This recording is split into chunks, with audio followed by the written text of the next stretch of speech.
Hello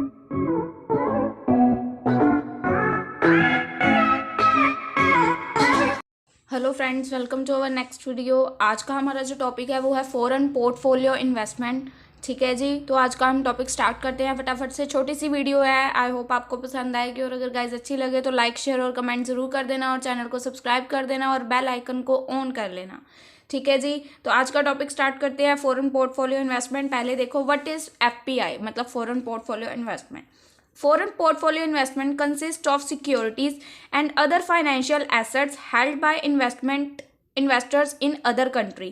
Foreign portfolio investment क्या होता है, ये इसमें मेनली क्या होता है, इसमें सिक्योरिटीज़ या उनके फाइनेंशियल एसेट्स, इन चीज़ों का मतलब परचेज या सेल होता है फॉरेन पोर्टफोलियो इन्वेस्टमेंट में। सिक्योरिटीज़ या फाइनेंशियल एसेट्स, ठीक है जी, इन चीज़ों को इन्वेस्टर्स मतलब इन्वेस्ट करते हैं इन चीज़ों में। फॉरेन पोर्टफोलियो इन्वेस्टमेंट में consist of securities and other financial assets held by investors in other country के सिक्योरिटीज़ और फाइनेंशियल एसेट्स में इन्वेस्टर्स इन्वेस्ट करते हैं इसमें। ठीक है, it does not provide the investor with direct ownership. इससे इन्वेस्टर को उस कंपनी की ओनरशिप नहीं मिलती, उसको उसके कोई राइट नहीं मिलते। सिर्फ ये फाइनेंशियल एसेट्स में इन्वेस्ट कर रहा है तो इससे उसको कोई राइट नहीं मिलेंगे। ठीक है, it does not provide the investor with direct ownership of a companies assets. इससे उसको कंपनी के एसेट के थ्रू ये नहीं है कि डायरेक्ट ओनरशिप मिल जाएगी, बट FDI से होता है, ये उसको मिल जाती है, FPI में नहीं होता ये। FPI is one of the common way to invest in an overseas economy.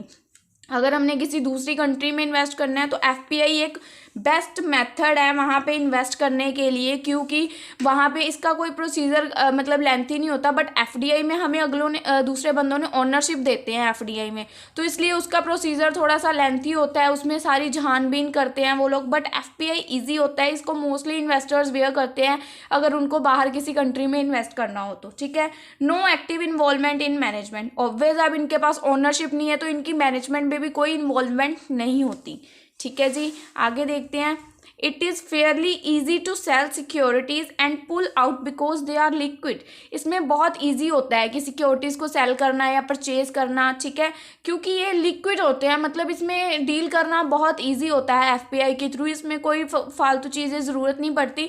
But अगर हम इसके मुकाबले FDI को देखें ना, उसमें बहुत ज़्यादा सिक्योरिटी देखते हैं, एक एक चीज़ चेक करते हैं, छानबीन करते हैं, तो उसमें थोड़ा सा लोग करते हैं आनाकानी, तो लोग ज़्यादा प्रेफर FPI को करते हैं कि इससे इजीली इन्वेस्ट कर पाते हैं वो। ठीक है, इसमें entry and exit is very easy in FPI। ठीक है, and it is for short period, और ये शॉर्ट पीरियड के लिए होती है। ठीक है, इनमें जो बंदा इन्वेस्ट कर रहा है उसको किसी भी कंपनी का कोई राइट नहीं मिलता, उसको सिर्फ फाइनेंशियल एसेट्स में वो इन्वेस्ट कर रहा है तो उसी से रिलेटेड वो कुछ कर सकता है, अदरवाइज कंपनी की किसी चीज़ में उसका कोई लेना देना नहीं है। देन इसी के की पॉइंट्स आगे देखो। Foreign portfolio investment include holding. Foreign portfolio investment में क्या होता है, holding financial assets from a country outside of the investors own. जो इन्वेस्टर की खुद की कंट्री है उससे आउटसाइड कंट्री के फाइनेंशियल एसेट्स को होल्ड करना मतलब फॉरेन पोर्टफोलियो इन्वेस्टमेंट होता है। ठीक है, जो बंदा इन्वेस्ट कर रहा है वो अपनी खुद की कंट्री नहीं, कंट्री से आउटसाइड जो कंट्री है उसके फाइनेंशियल एसेट्स को होल्ड करने को फॉरेन पोर्टफोलियो इन्वेस्टमेंट कहते हैं। ठीक है, FPI में फॉरेन पोर्टफोलियो इन्वेस्टमेंट में इन्वेस्टर क्या क्या होल्ड कर सकता है, कैन इंक्लूड स्टॉक्स, ADRs, ये आपको आगे मैं जो आगे आपको पढ़ाऊंगी ना, अंडरस्टैंडिंग्स हैं आगे, उसमें आपको इनकी सारी फुल फॉर्म्स मैंने नोट डाउन कर दी हैं आपके लिए, ताकि आपको किसी भी मीनिंग में प्रॉब्लम ना आए। ठीक है, तो अभी के लिए आप इसको पढ़ो, ऐसे ही आगे आपको फुल फॉर्म्स के साथ पढ़ा देते हैं। ठीक है, इसमें वो क्या क्या चीज़ें होल्ड कर सकते हैं, stocks, ADRs, GDRs, bonds, mutual funds and exchange traded funds. ठीक है, ये सारी चीज़ें हम आगे पढ़ेंगे तो आपको वही पॉइंट्स आएगा आगे। इसमें आगे क्या है, along with foreign direct investment. अगर इसके बदले हम फॉरेन डायरेक्ट इन्वेस्टमेंट को देखें तो FPI में FPI is one of the common वे। ये मतलब डायरेक्ट इन्वेस्टमेंट से अगर इसको कंपेयर करें तो FPI सबसे ज़्यादा कॉमन वे है जो लोग वेयर करते हैं, क्योंकि इसमें ज़्यादा छानबीन वगैरह नहीं होती। FPI is the one of the common way for the investors to participate in an overseas economy, especially retail investors. Especially जो रिटेल के इन्वेस्टर्स होते हैं वो इसको वेयर करते हैं। ठीक है जी, देन इसके क्या है, अनलाइक एफडीआई की तरह इसमें इनको ओनरशिप नहीं ना मिलती। Unlike FDI, FPI consist of passive ownership. Investors have no control direct ownership of property. Investors का प्रॉपर्टी के ऊपर डायरेक्ट कोई कंट्रोल नहीं होता। ठीक है, नेक्स्ट है इसमें understanding foreign portfolio investment. Understand करना फॉरेन पोर्टफोलियो इन्वेस्टमेंट को। देखो अब हमने इसके छोटे से 2-4 पॉइंट्स लिखे हैं। Portfolio investment involves the making and holding of a hand-off or passive investment of securities done with the expectations of earning a return. Foreign portfolio investment क्यों करते हैं हम सिक्योरिटीज़ में?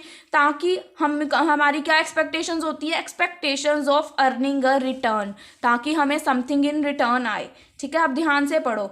Foreign portfolio investment involve the making and hold करते हैं उनके financial assets को। Holding of a hand of और पैसिव इन्वेस्टमेंट ऑफ सिक्योरिटीज और फाइनेंशियल एसेट्स को वो होल्ड करते हैं इन अवर हैंड, अपने हाथों में, ताकि डन विद द एक्सपेक्टेशन, ताकि जो उनकी एक्सपेक्टेशंस है, उन्होंने एक्सपेक्ट किया है, ठीक है, वो डन मतलब पूरी हो सके ऑफ अर्निंग अ रिटर्न, जो वो रिटर्न करना चाहते हैं उन चीज़ों को वो होल्ड करके रखते हैं जब तक उनको रिटर्न नहीं आता। ठीक है, इसके आगे है in foreign portfolio investment these securities can include. देखो फिर से वही पॉइंट है, अब इसमें मैंने एक्सप्लेन करके लिखा है कौन कौन से हैं। In foreign portfolio investment these securities can include stocks, पहले इसमें स्टॉक्स आते हैं। Second, American depository receipts, ADRs जो मैंने आपको पीछे भी दिखाया था, और global depository receipts of companies headquarter outside the investors nation. Investor के आउट नेशन, जो इन्वेस्टर का नेशन है उससे आउटसाइड नेशन की जो ये सारी चीज़ें हैं, ADRs हो गया, GDRs हो गया, ये सारी चीज़ें इन्वेस्टर के नेशन से आउटसाइड है। ठीक है, देखो लिख भी रखा है headquarters outside the investors nation, जो इन सभी कंपनीज के हेडक्वार्टर्स हैं वो आउटसाइड इन्वेस्टर के नेशन के हैं। ठीक है जी। देन नेक्स्ट है individual investor interested in opportunity. जो इंडिविजुअल इन्वेस्टर्स होते हैं अकेले, वो इंटरेस्टेड होते हैं ऐसी अपॉर्चुनिटीज़ के उन्हें बाहर की कंपनी की सिक्योरिटीज़ में इन्वेस्टमेंट करने का मौका मिले।